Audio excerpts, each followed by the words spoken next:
Business with a servant's heart. Welcome to the podcast. Inspiration, motivation takes. Listen to the podcast. We're all about to talk about life. Our guests will share their life story. We want you to success in life and business. We're ready and we will start shortly. We're gonna talk about life. We're going to speak on business. You're gonna shine bright. We are going to witness. Business with a servant's heart. With hosts Steve, Ramona, and Ray. Inspiration, education talks. Listen to the podcast. Steve, Ramona.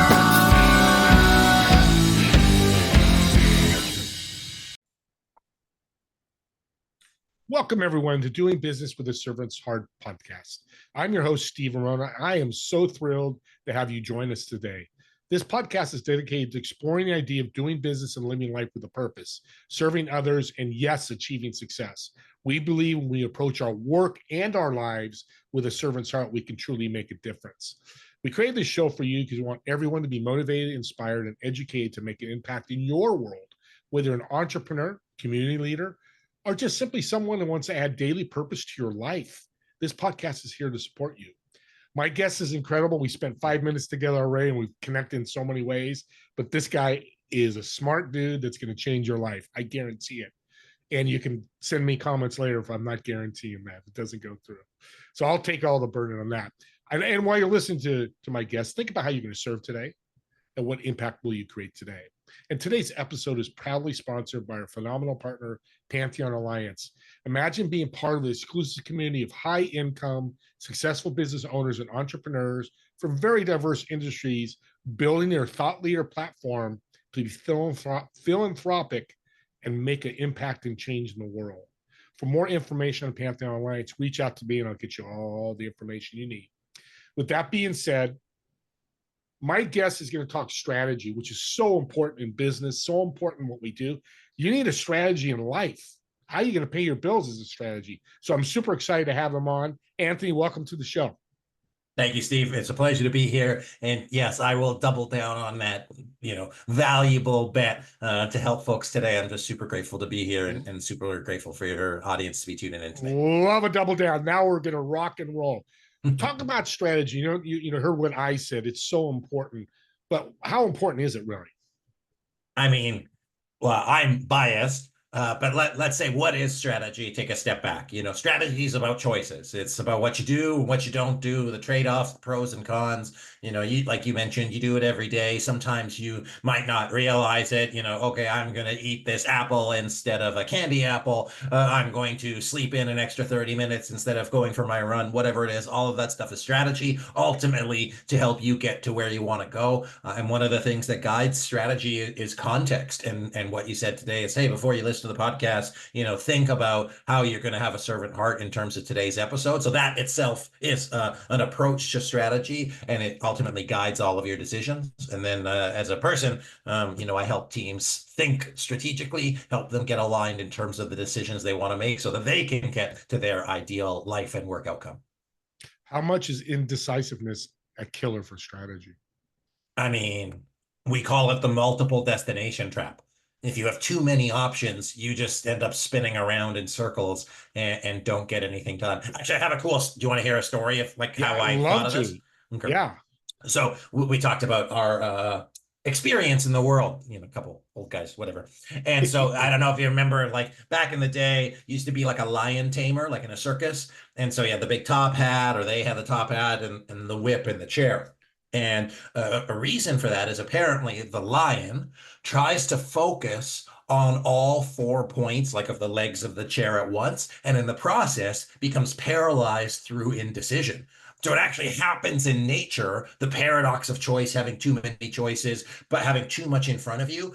It's not that it's great and you have all of these options. It's actually the opposite. It paralyzes you into not doing the wrong thing. And so that will stop an individual. It'll stop a team. It'll stop a group. So it's critical, but it also happens in nature, not just in corporate boardrooms and that kind of stuff.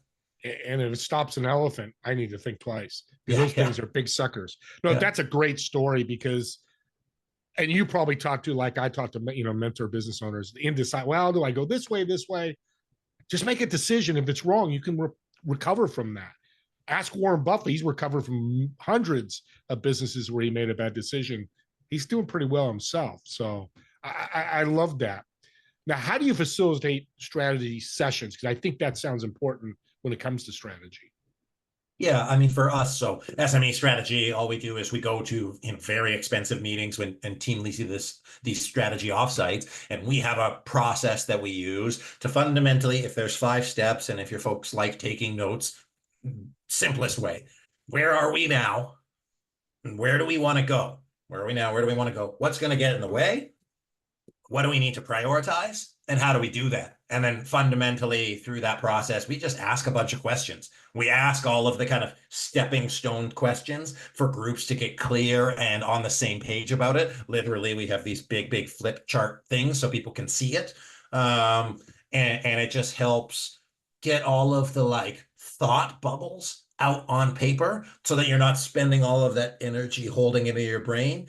It's on paper, and we just really help these teams have the conversations they need to have. But what's nice about having a facilitator is it's depersonalized. So it's not like, oh, this is Steve's opinion, this is Anthony's opinion. It's like, great, here's, our collective thought. And as facilitators, we don't have a horse in the race, so to speak. So it helps us ask questions without triggering people into like a defensive fight or flight response. We're just like, hey, I'm asking you to probe yourself deeper versus trying to have you justify or defend or whatever your thoughts. So you're breaking the tie, in a sense. I guess so. People go there. I just thought of that. I'm like, well, that's pretty cool, Anthony. And it's more than that, of course, because it's more complex. But companies are going yin or yang, and you go. Well, we don't choose. But what I will say is, more often than not, folks agree with each other. They just can't hear the fact that they're saying the same thing over their own desire to be right. So you're like, oh yeah, this stadium needs to be torn down. It's like, oh, this stadium isn't any good anymore. Well, we're saying the same thing, except for you're telling me it's torn down and you're telling me that it's not good anymore. At the end of the day, the outcome is the same. It's just we get so dang stuck on the words because we like want to be smart, and it's a big pain. So being able to like cut through that stuff, even without a facilitator, makes you an extraordinarily effective leader and team member. Yeah, and that becomes indecisiveness and all that. And it sounds like planning is a big part of this. And that's what your company does, much more than that. But planning is the big key. You sit down, go, let's get started. Let's put a plan for your strategy. Yeah, I mean, as it's been said, if you don't know where you're going, how are you ever going to get there? So for leaders listening, whether that's in your personal life, whether that's in your work life, whether that's friends or anything that's important to you, if you don't know what good is going to look like, how are you ever going to get there? And so it's not that we have all the answers. It's rather that you take the time out to ask the question, where am I going? How will I know if I'm there? And then how do I basically work backwards to make that happen? It's powerful. This is such $1 million idea, because I can see it changing lives left and right. And it's a servant's heart. Yeah, you're getting paid, but there's value to that. Look past that. Look at what you're doing. But I also saw that you have a marketing background. How does that tie into strategy? Well, ultimately, okay, I'll go back on the kind of what helps me as a facilitator. And, my clients started off being small nonprofits, small SME, small owner-led businesses. Now I'm working with kind of like Fortune 500, like 100 million, billion-dollar organizations. But at the end of the day, behind every single one of those organizations are tens of thousands of staff. And so it helps me as a facilitator ask the tough questions, and why I challenge my participants to challenge each other, because it's not about you. It's about the tens of thousands of people that you employ or that you impact. So if you can't get over yourself, you're not doing your job. Your job isn't to have an ego. Your job is to serve, but saying it in a way that's received. Marketing background. So we were riffing about like back end of technology. I'm a marketing person by trade. I used to put on rock concerts. I had a couple like websites, but marketing strategy is, and I was broke. So it's like, I don't have enough money to do everything. What is the thing that I can do that's the cheapest that will get me the best results? And that's really how it started when I used to put on rock concerts. I'd be like, hey, like I'm going to hand out handbills, or I'm going to put up posters myself, or, whatever, because I need to get butts in the door to come watch my bands. And then through that, like all of that was just strategy.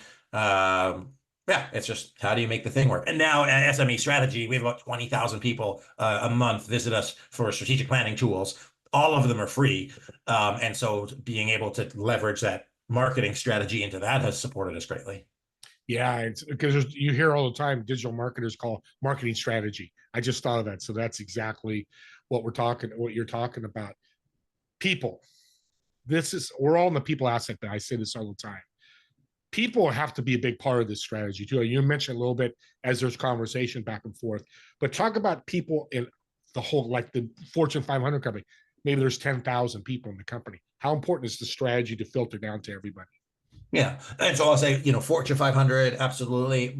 Typically SMEs. So, you're talking 100, 200, 500 employees, something like that. But at the end of the day, the piece of paper, the strategy, the direction makes no difference. It's the people that are going to implement it. It's the buy-in. It's the understanding. It's, people care about why you do it versus what you do. And so being able to understand what we do differently as facilitators is really incorporate the organizational behavior, like psychology side of things, to make strategy approachable. Is that I could give you the best plan, but then you're like, don't tell me what to do. And so I will say, okay, what do you want to do? Then it's your idea versus my idea. But ultimately, there's more people outside of the strategic planning room than in it.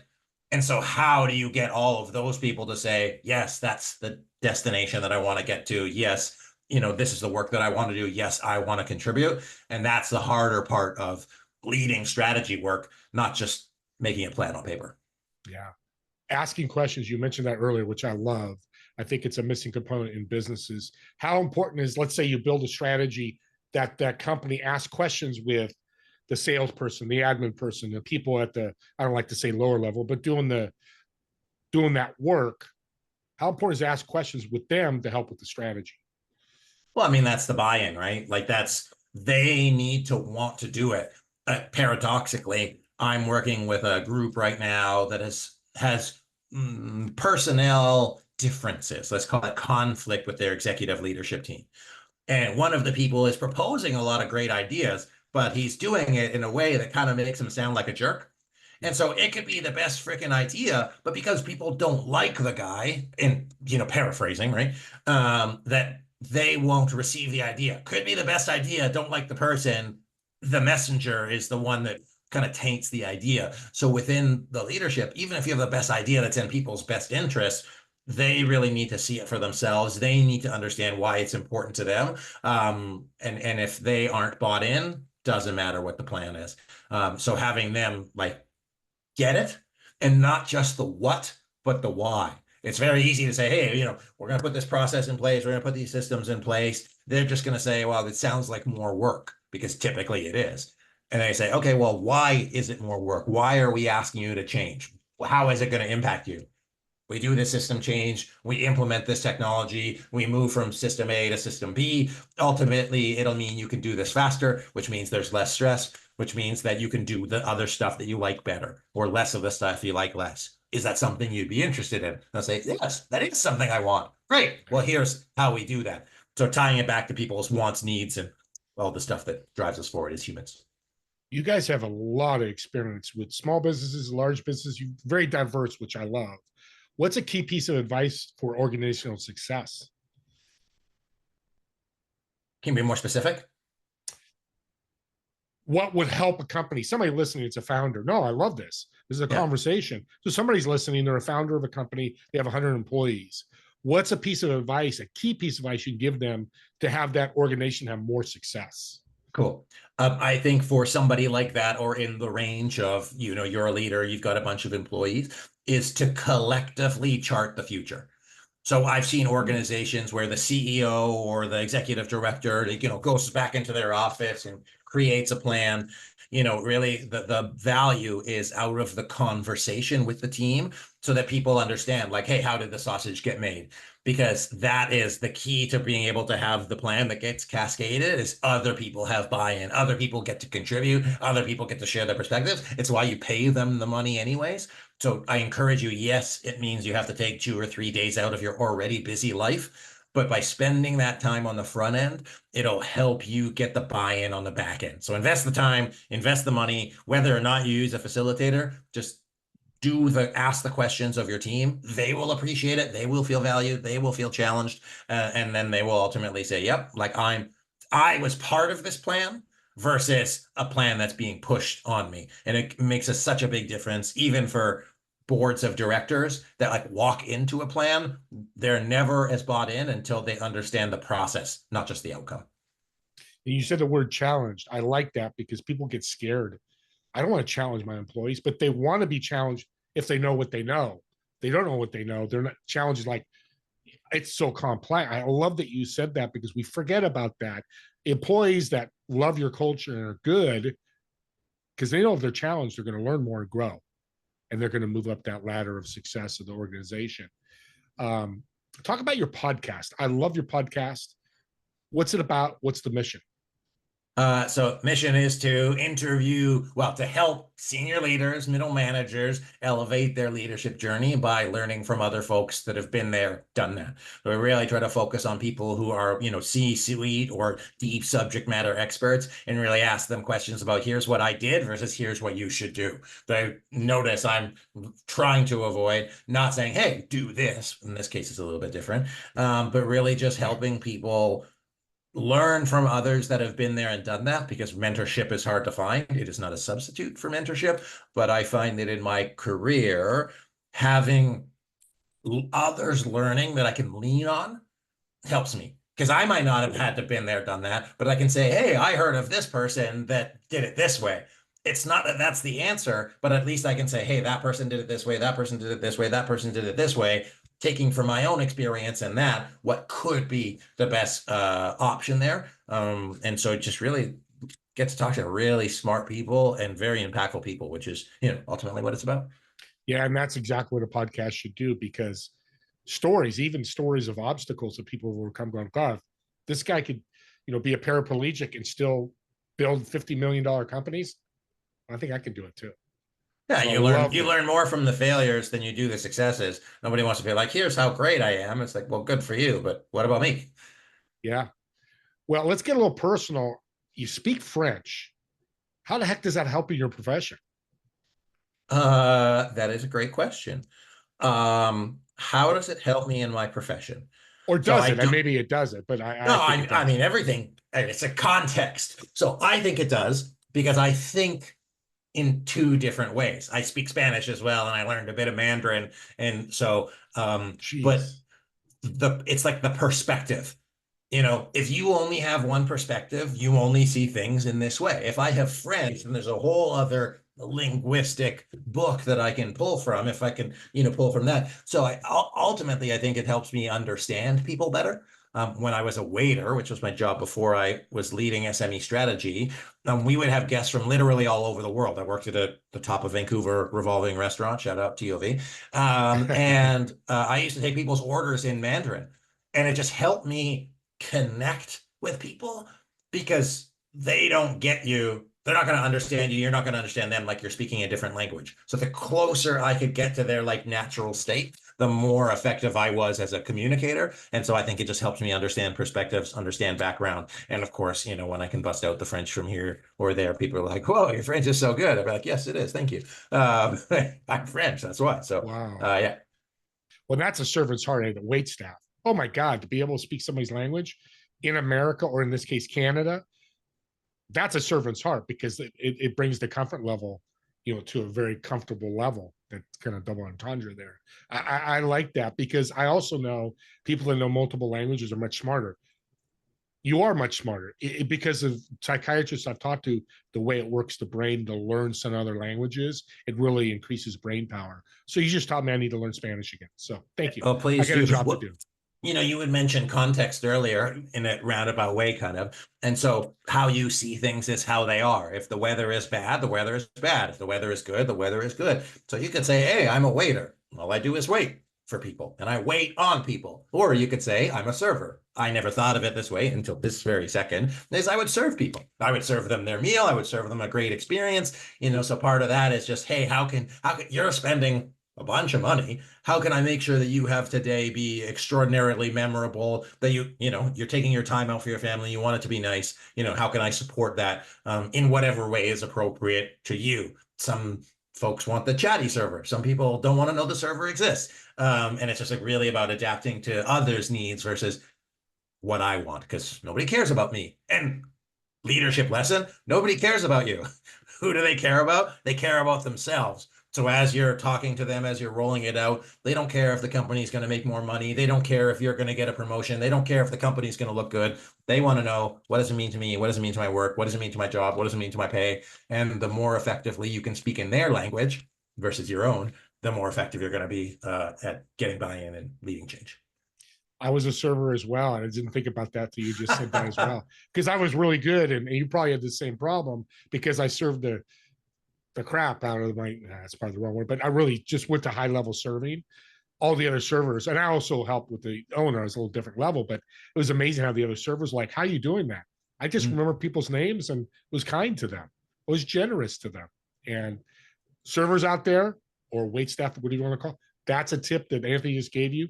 That's thousands of dollars of tips for you. Guaranteed. I know that. I know you know that. And of course, it depends what restaurant you work at too, how much you make tips. But you'll increase your tips by doing that. Just little changes of generosity. It's powerful.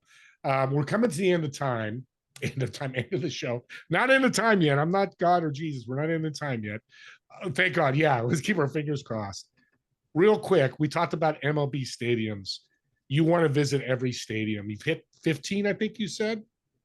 I think 15 or 16. I gotta get close. 16 or 17, 15 or 16 more. What's that journey look like to you? Ooh. To be honest, right now it is largely reactive, as in if I am in a city that has a stadium, I will certainly prioritize doing that. But I have a 2-year-old now. I've got another one on the way, and maybe by the time this is released, that'll be a happy thing. But I do think the latter half is going to involve more of my family and getting to share in that experience with them. So I'm looking forward to that. It'll be an interesting second part of the journey, back half, so to speak, literally of the stadiums. And they're going to be slightly harder ones, but I do look forward to engaging more people in that and then maybe celebrating it a bit more. Experience is what I wanted you to say. You read my mind. It's like, that's the whole key. Whether it's MLB or you go see every ballot, it's about the experience, and especially with family. And congratulations on the newborn coming here real soon. Prayers to you. This is so exciting for you. So let's have I end with this all the time. It's a fun question. Speaking of restaurants, you have a table of 4 reserved.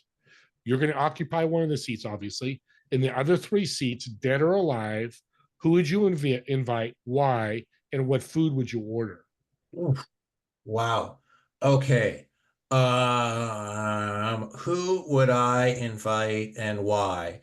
Okay, let's say maybe something like, and I'm just going with my first kind of gut here, and I'm really thinking hard about this, like maybe some like classical composer, like a Beethoven or somebody like that. I'd probably invite somebody who is like an inventor of some sort.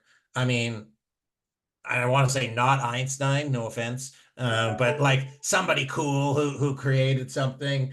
And I mean, probably like a president or leader or somebody that was, very impactful. And I couldn't I haven't had to think about zombies in a while. But that would be that. And I think of a food, I would love and my first answer is like a seafood boil, like a Cajun seafood boil where you're just eating with your hands and it's very convivial, and maybe have cigars after. So whoever I would invite, some guys that had a good time, that just enjoyed shooting the shit and just, enjoying just spending time. That's how I like to spend time. And so I'm going to ponder on that question a little bit longer to see who I would pick out of that book. Maybe like Abe Lincoln or something could be fun.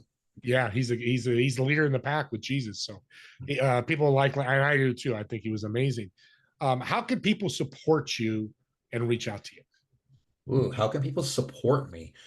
You know what? I would say how can you support me is help me supporting others. So we have a nonprofit program for our strategic planning. It's done virtually. We subsidize $7,000 of people's strategic planning program. So if you Google nonprofit program, SME strategy, we do it virtually. So we do it all over the US and the world. So if you know a nonprofit organization, there are certain qualification parameters. They need to be a specific size, kind of 500 million or 500,000 to a million in operating income, big enough that the plan will move forward, but small enough that they could really benefit from the expertise.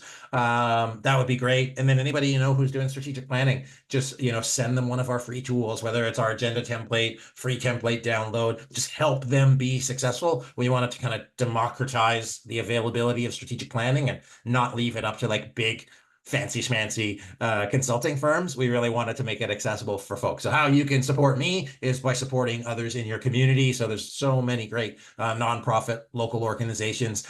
So just send them our tools, send them this podcast, and just help them have the impact that they want to have. That's how you can best help me and my legacy.